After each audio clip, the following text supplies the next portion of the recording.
Welcome, listeners, to the Religious Studies Project. My name is Christopher Cotter, and I'm joined as ever by my inestimable and inimitable co-host, David Robertson. And this week's podcast is... Well, it's an interview that my co-host David Robertson has recorded with James Kapaló of University College Cork, and they spoke about minority religions in the secret police archives, which is a fascinating topic. I'm really looking forward to it. James is a good friend of the project, and we actually had an attempt at recording an interview before. So it's good that we got an opportunity to do it again, and we're looking forward to working with James and other members of the Irish Society for the Academic Study of Religion over the coming year to produce the most epic conference for the BASR, who are also our generous sponsors, along with Nasser and the IAHR. But for now, over to David and James. I'm here in Edinburgh on a beautiful sunny day, and I'm pleased to be joined by Dr. James Kapaló from the University College Cork, where he's senior lecturer in the study of religion. First of all, welcome to the Religious Studies Project. Thank you. Very pleased to be here. And we are pleased to be talking to you today about your research programme, which is called Creative Agency and Religious Minorities, Hidden Galleries in the Secret Police Archives in Central and Eastern Europe. And the obvious place to start then is to tell us a little bit about the project. Great. Well, it's a bit of a mouthful, but the project really focuses on the secret police archives as a resource for the history and anthropology, let's say, of contemporary religions in the region. And anyone knows a little bit about Eastern European history, familiar with obviously the authoritarian sort of communist regimes, and before them the fascist regimes that were held sway in most of the region. And with the change of system that came in the 1989, 1919 fall of the Berlin Wall,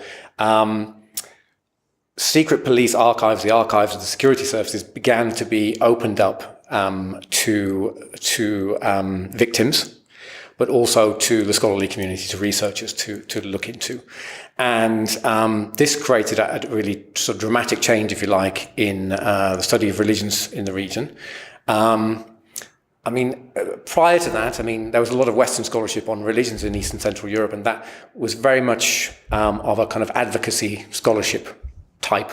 So because groups were persecuted under communism, Western scholars tended to sort of advocate for their human rights, political rights, and so on. Post the change of system, the archives took on an identity as the site of truths about that past. Truths in the sense that people wanted to discover, who the agents had been, who the collaborators had been. Focus was on, mainstream political actors, but also mainstream religious figures from the period, bishops that had been arrested, incarcerated, sometimes died, and so on. So the archive represented an opportunity, but at the heart of the use of the archives, if you like, there's a central paradox, which was that these archives were produced by totalitarian regimes, which were discredited. But at the same time, they were considered to hold truths about the period. And so the opening of the archive actually created a lot of controversy.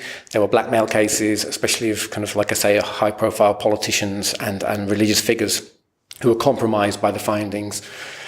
It was all part of a process called illustration, which was, vetting in post-communism, vetting people that will go into the public sphere to check that they were not compromised by their past. So, from a study of religion's perspective, there are some important sort of questions, if you like, some important dilemmas that face the scholar. And in 2014, I was lucky enough to had a sabbatical, so I spent 6 months in the Secret Service archives in Romania, and also a couple of months in the Republic of Moldova looking at KGB files.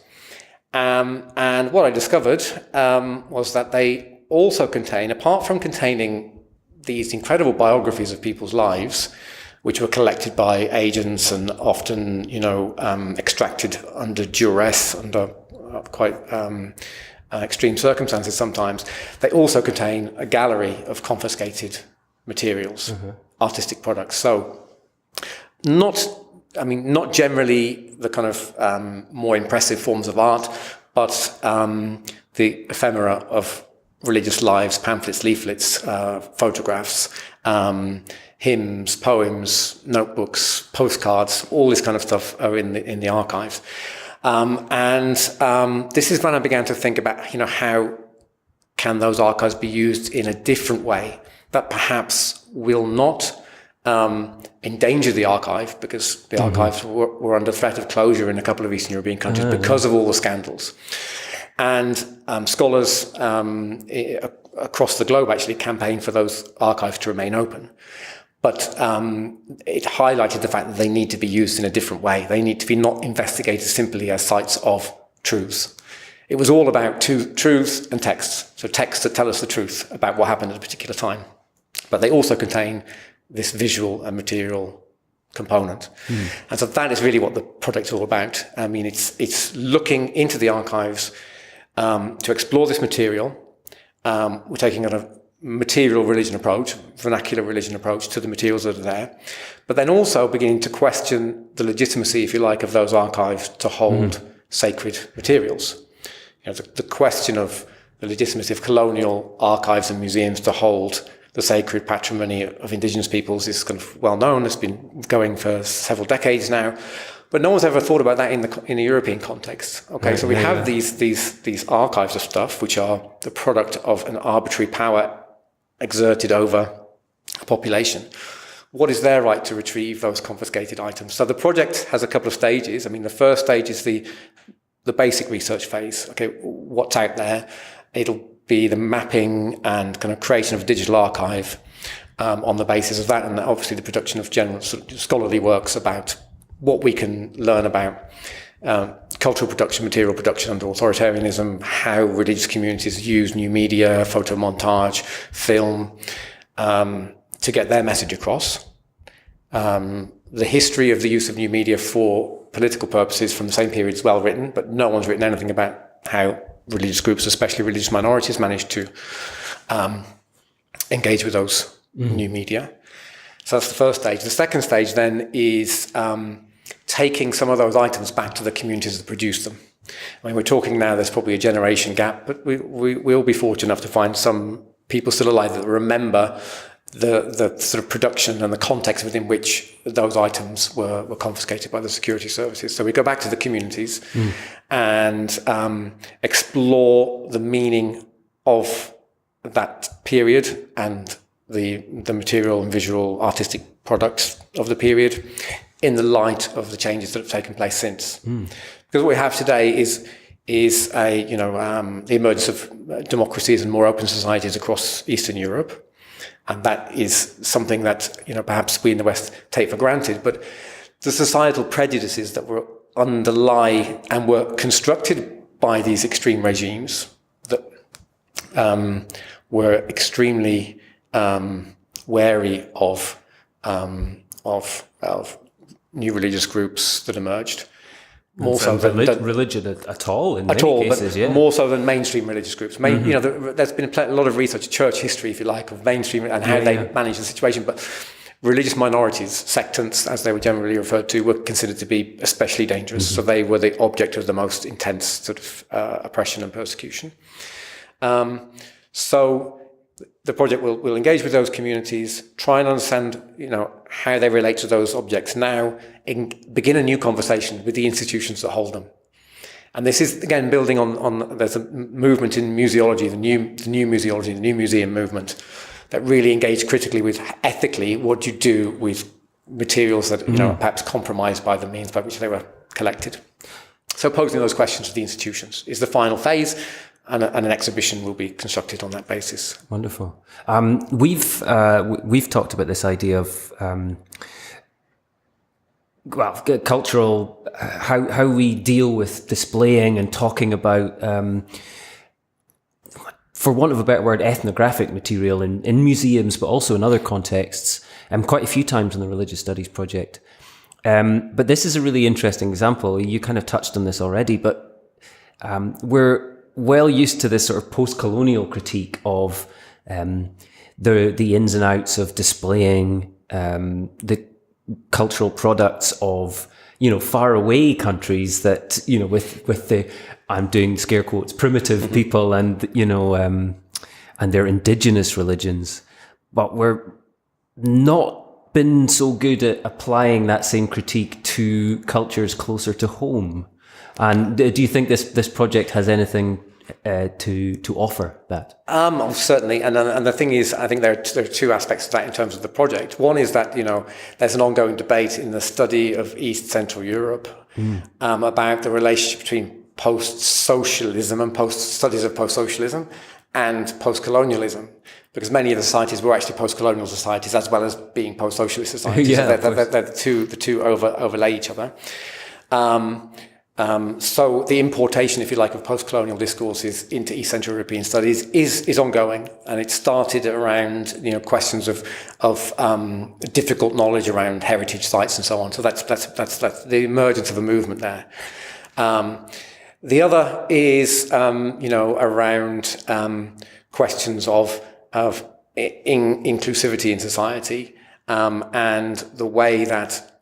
Well, the vast distances you talked about, between the ethnographic other and the self have actually been completely collapsed. Yeah. I mean, the world is much smaller in the sense that we no longer can take for granted the fact that the materials I have from an indigenous people in Brazil are not going to be visited by indigenous Brazilians. They will be, So that has collapsed. It's coming to that realization that it was the product of, the kind of ethnographic eye, the ethnographic sort of colonial eye, but also romantic nationalism in Europe, where peasants were the other. Again, the peasant, the classic peasant class in anthropological terms has disappeared. But we continue to display things as if, in Ireland, for example, there's a romantic west of Ireland that was Irish speaking and epitomized the nation. That same problematic goes for, peoples within most nation states in Europe that could be exoticized and represented as an other. And what we're trying to do with this is collapse that. And the engaged part of the project, inclusivity, a more inclusive, holistic narrative, if you like, to try and encourage kind of mainstream society to question their distancing of the enemy, the other, the heretic, the sectant, and so on, to see human stories behind those, which have tended not to find a place within scholarship. Yeah. And what's very interesting is, of course, that the distance is not only collapsed geographically, but chronologically as well. I mean, I'm old enough to remember the fall of the Berlin Wall. So we're talking about something within living memory and, and within recent living memory. And I think there's an important message there that we can apply to ethnography in general. We tend to see, when we're talking about these, so-called primitive cultures, that as soon as we arrive as colonials and as scholars, that we've somehow changed this eternal, timeless tradition that was always there. But the more ethnography that we do, we realize that things are constantly shifting. And this is an example within living memory for me of it changing once, but there will be older people, as you've said, who can remember that situation even starting. And so we have two dramatic changes within living memory.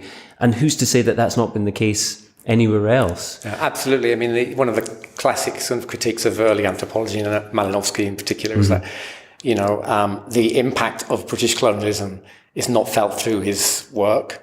There's this idea that when the academic arrives, when the scholar, when the ethnographer arrives, you somehow sort of create meaning around a place, which is it's translatable to other cultures, to an elite, but for the people that lived that time, it's their time, it was their life. It is part of a continuity that ongoes.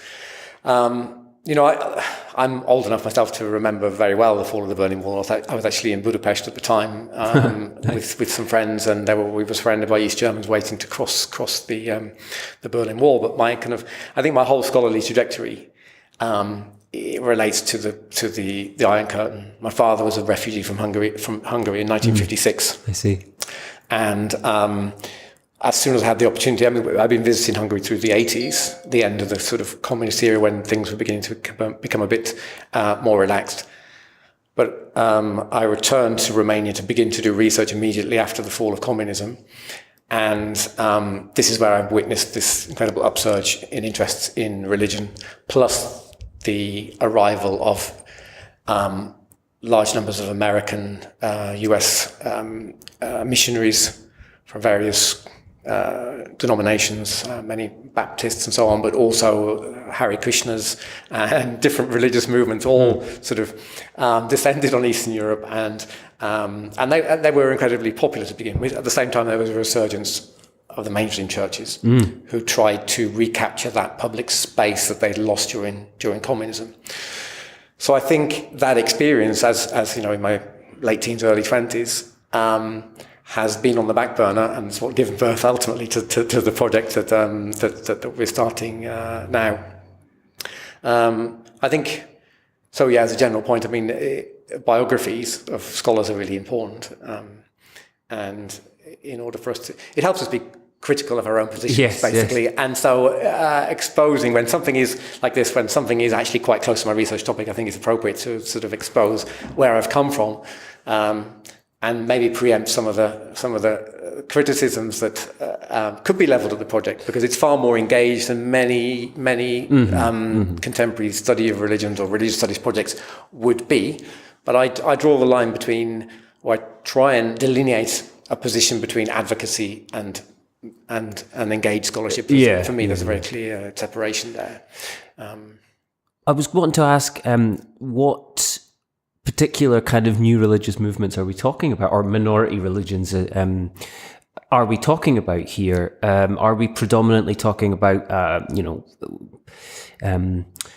the religions of immigrants, or are we talking about quite innovative new religious movements? What was the religious picture on the ground? Mm-hmm. So again, going back to the sort of description of the sort of inspiration for the project, there's a lot of scholarship. In fact, what characterizes scholarship on religions in Eastern Europe today? Two sort of very strong currents are scholarship from the West, funded by institutions in the West that have looked at all of the main Christian missionary religions that were present in Eastern Europe and were persecuted. So Jehovah's Witnesses, Adventists, Baptists, evangelicals of different kinds. So there's a large body of scholarship, historical scholarship on those communities. At the same time, within the region, scholars from those communities have gone into the archive and decided to write their own histories of their oppression and persecution. So the project doesn't actually look at those groups, because there's another group that's fallen off the radar, which are the more kind of locally inspired groups that formed around local charismatic leaders or local powerful pilgrimage sites, around prophets and seers, behind monks and priests that came into conflict with the church, often because they felt the church had been compromised by its engagement with or collaboration with the regime. So one group in particular that I've been looking at for the last 4 or 5 years now is called Inochentism. It comes from an Orthodox monk named Ioan Inocenti Levizor. He comes from the border region between Russia and Romania, and initiated a charismatic movement that soon became labelled a sect, and operated underground for over 100 years. So during the end of the Tsarist Russian period, during the fascist period in Romania, and during communism in Romania and the Soviet Union, the group lived underground, producing or digging underground cells and communities, and producing a very distinctive visual culture of their own, a distinctive literary culture of their own. That really, it can't be put down simply to resistance. I don't like, reducing any movement to resistance, but actually there's a powerful dialogical relationship between the exertion of power on religious communities and the way that they can respond. And it gives birth to these creative responses. So one of the key terms I use in sort of talking about the project is that it's taking emphasis away from religious communities as victims and looking at religious communities as creative communities. Yeah.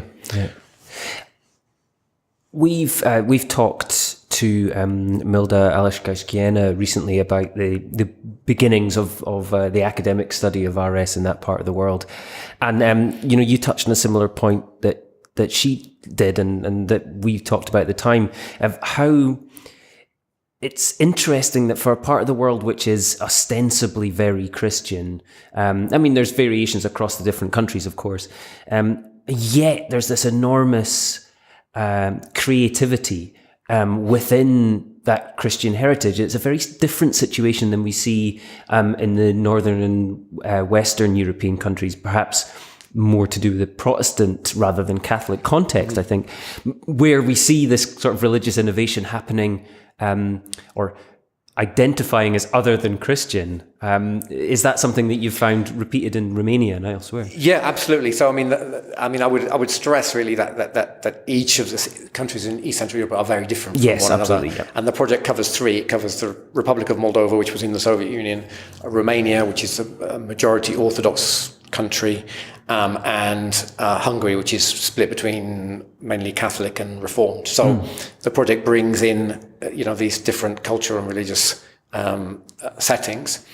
There was an incredible yearning, if you like, for spirituality, and people sort of towards the end of the Soviet Union and in the immediate post-Soviet period experimented a lot with different forms of religious seeking, which wasn't many of it wasn't actually beyond the pale for the Soviet regime and the communist regimes. They were just wary of the formation of communities that might go alongside that would produce a sort of an alternate sort of source of authority for groups.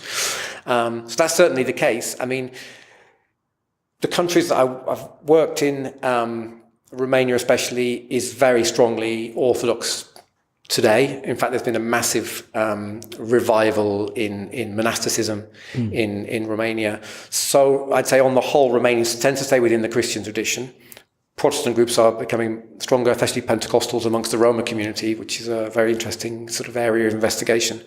It opens up all sorts of comparative possibilities with other parts of the world, Africa and Latin America, where similarly, Pentecostal forms of Christianity are very popular.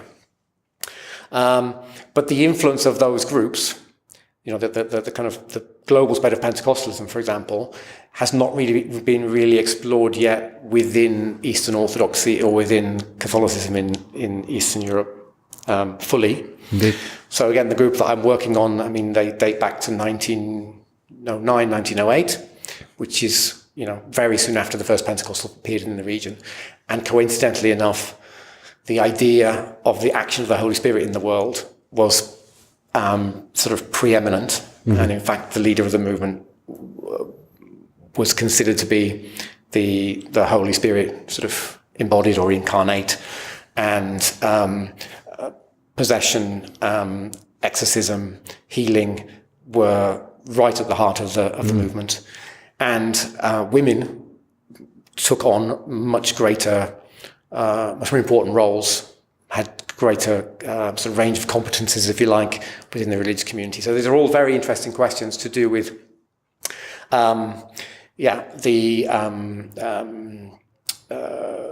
issues of gender and power and authority, but also all features that we would expect to find in more typical sort of New Age or millennial new religious movements in the West. And even just to take the classic example of when prophecy fails from the 50s, it's exactly what we see. We see the central leader identifying as an incarnation of the Holy Spirit. We see prophecy. We see healing central. We see the role of women specifically as channelers. It's exactly the same pattern that we would expect to see, except within this Christian context. And I think what drives so many of those points is also marginalization. So the process of being marginalized, feeling marginalized, encourages certain religious responses, and that's certainly what you see in